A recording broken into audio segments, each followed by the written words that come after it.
رسول اللہ صلی اللہ علیہ وآلہ وسلم نور بیوتکم بتلاوت القرآن، تم اپنے گھروں کو تلاوت قرآن سے منور کرو۔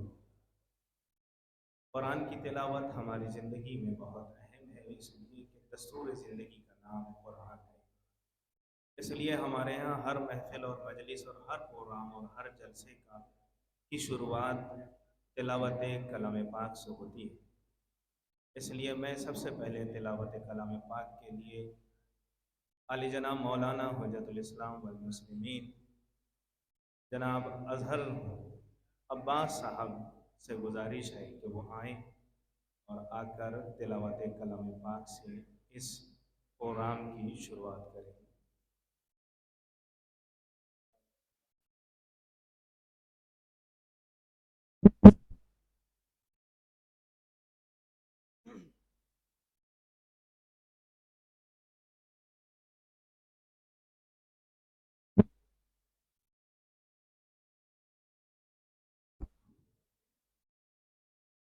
السلام علیکم ورحمۃ اللہ وبرکاتہ۔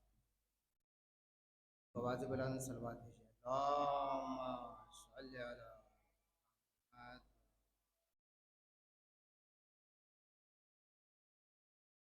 اعوذ باللہ من الشیطان الرجیم،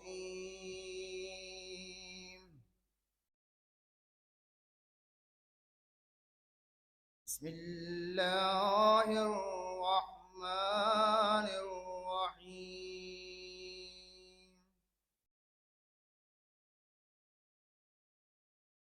ان اللہ وملائکته یصلون علی النبی یا ایھا الذین آمنوا صلوا علیہ وسلموا تسلیما۔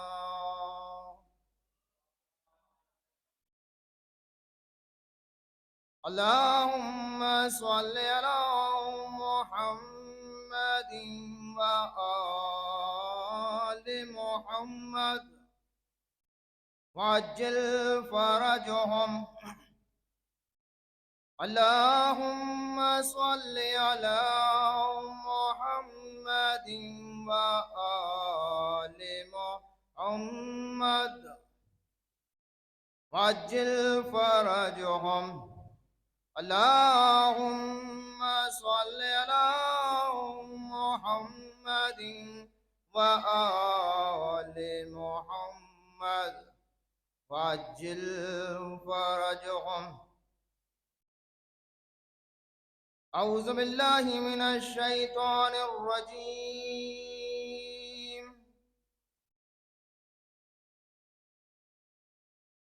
بسم اللہ الرحمن الرحیم۔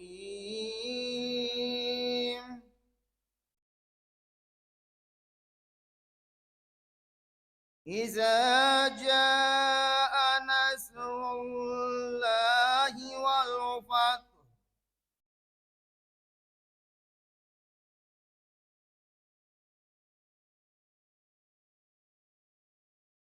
ورأيت الناس يدخلون في دين الله أفواجا فسبح بحمد ربك واستغفره إنه كان توابا۔ صدق اللہ العلی العظیم۔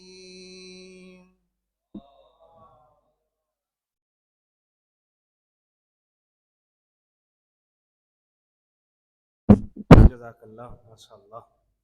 تمام آئے ہوئے افراد کا میں شکریہ ادا کرنا چاہتا ہوں، جو بھی انجمنوں کے ممبران اور دوسرے ادارے کے ممبران اور جو ذاکرین اور علماء آئے ہوئے ہیں ان کا شکریہ۔